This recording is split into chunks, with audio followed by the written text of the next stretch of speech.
What's up, Dan here. Today I want to talk about the digital nomad visa for Malaysia, which was launched last October, and I am among the lucky ones who got it.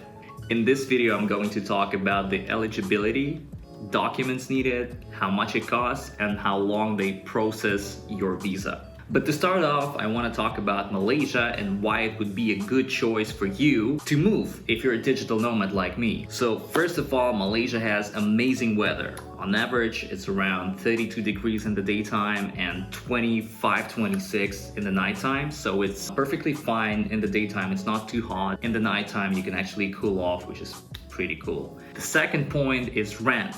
Rent in Malaysia is pretty cheap. If we're looking at Kuala Lumpur, which is the capital of Malaysia, you can get a decent apartment for around $500 a month. But if you're looking for something luxurious, you could even stay in the city center for $1,000. But this is like the top-notch apartment in the top-notch building with your own pool, security guards, parking, and everything included. The third point is people in Malaysia. In my opinion, Malaysians are the best, the friendliest, and the nicest people in the world, and they're just nice to be around. I love them. They're really welcoming, they're happy to see foreigners, so it's easy to make friends. There won't be any communication problems as they all speak English. And as well, you might learn Malay, which is pretty easy to be honest, and this will improve your communication with locals. The fourth point is food. Food in Malaysia is really cheap. You can go to some quality places like food courts where you can eat for $2 to $3, which is a huge portion of something like chicken rice or duck rice or some local food. It will be clean, it will be nice, it's delicious. And you have a great variety of food there. You can go for Korean, you can find Russian cuisine, you can find can you find Georgian? I don't fucking know. Chinese, Japanese, anything you want. So food is relatively cheap, it's amazing and delicious, it's of good quality, so you don't have to worry about getting the food poisoning. And the last point for Malaysia is its proximity to other Asian countries. So if you want to go surfing to Bali, it only takes like 3 hours and less than $100 to go to Bali and surf there. If you want to go to Thailand to do some illegal activities, well, it's just 2 hours away and it costs less, probably like $60 to go there. So it's really nice and you can go to any point quite fast and quite cheap. So Kuala Lumpur is like the best strategic location in the Southeast Asia. Alright, so getting back to the digital nomad pass. Who can get it? Who is it for? If you're a digital nomad who is working in IT, so you're a software developer or UX, UI designer, or you work with AI, you do digital marketing or content development, this is for you. So you can either be employed by the company or you can have a contract with a client, and the length of that contract will determine for how long you will be given this pass for. So the pass is valid from 3 to 12 months and you can extend it for another 12 months, which allows you a total of 24 months of stay. It all depends on your contract that you will give to them. It is important that you need to make $24,000 a year to be eligible for this pass. This application is open to all nationalities apart from Israeli passport holders, but you gotta check on that on their website, which I will link down below. You obviously have to be at least 18 years old to apply, and also you can bring your immediate family members. So if you have a spouse or a child, they can come with you.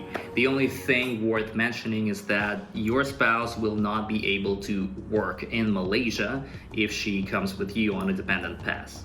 Moving on, I want to talk about the documents that are needed to apply for this visa. It's worth mentioning that you don't have to be in Malaysia in order to apply. Everything happens online, but you do need a bunch of documents if you want to get it. The first thing that you need is obviously your passport, which should be valid for more than 14 months at the time of application. So keep that in mind. If you do need to renew your passport, it's a good idea to do it before you apply for this pass. You will also need to scan all the pages of your passport to show your previous trips and visas. The next thing that you're gonna need is your contract, either from your employer or from your client. Make sure that it's in English because this is the only acceptable language for the documents that you're going to submit.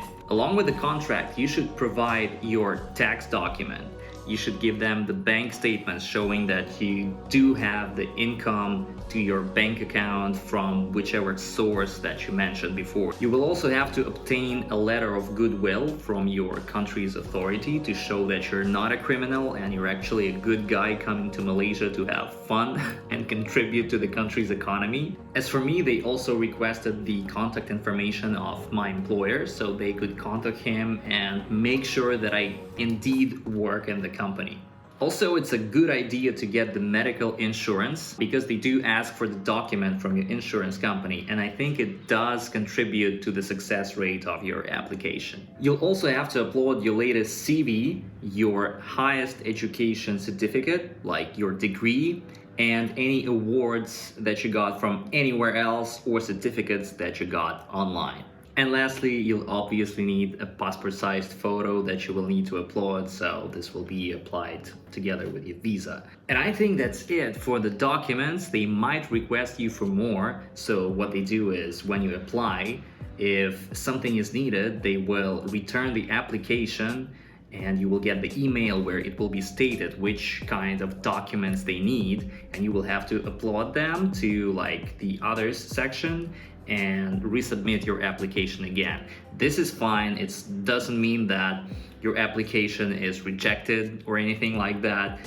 I got my application returned, I think 2 or 3 times, so I had to add more documents to it and submit it again. So don't panic.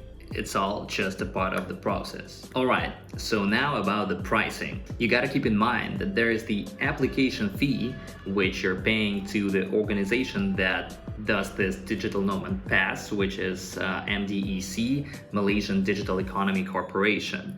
There's also some fees that you've got to pay to immigration once you'll be getting your visa. And also there is the security bond that you gotta give to MDEC if they are your sponsoring company. And well, judging by the fact that you're a digital nomad and you're working for the overseas company, most likely you will need MDEC to be your sponsoring organization. So the fee for the application is 1,060 ringgit, which is around $200 per applicant, and 530 Malaysian ringgit for a dependent. So if you're bringing a spouse or a child, that's how much it's gonna cost for them, which is around $130. You'll also have to pay around $80 a year to the immigration. I guess this is just like the processing fees. I'm not sure yet because I didn't have a chance to go and get the visa itself. Like, I got the approval and I have 6 months to decide when to go and collect my visa. As for the security bond, it depends from country to country, but the highest amount that you gotta pay them is 2,000 ringgit, which is around $430, and this is the refundable amount. So once your visa is done and you're going back to your country or you're moving somewhere else, this money will be given back to you, so you don't have to consider this as an expense. As for the processing times, this is kind of tricky. The first time I applied, it was December, and on their website it was said that the application will be processed in 4 weeks, and by the end of January, guess what? Nothing happened. And I contacted them and they told me that actually they will take 8 weeks to process that because this is a new thing, so they have a lot of applicants and they have to process each and every one, so it's taking longer. Alright, but in the end of February, nothing was ready yet, and it actually took them 10 weeks, so I got my approval in the middle of March. So yeah, the total duration for the processing time was 10 weeks, including back and forth with the documents. I think you can expect something like this. So, 2 to 3 months is what you're gonna get for the processing time. So do keep this in mind if you're already traveling, so you have this buffer of 3 months wherever you are, so you can stay there before you get the actual visa. Once your application is successfully processed, you will get the email that contains the letter of approval, which basically says that you can come and collect your visa. This letter of approval, it is valid for 6 months, so you have this 6 months period to decide if you still want to go and get the visa, or probably your plans have changed and you don't want to do that, so you don't have to go immediately. Overall, I think it's a great opportunity for digital nomads to stay and live in Southeast Asian countries. I do know that Thailand has the same thing, but requirements are much stricter and it's way harder to get the visa. So thanks to Malaysia, terima kasih for this opportunity for us to be in your country, to experience your culture, and to contribute to your economy, which is the reason for this program anyway. I hope this video was helpful for you, but if you do have some questions regarding this whole application process, or in case if I missed something, feel free to comment below. I will reply as soon as I can. Also, hit the subscribe button not to miss any new videos. Follow me on Instagram, which is a faster way to contact me. I will reply for sure. And well, keep in touch, and I'll see you in the next video.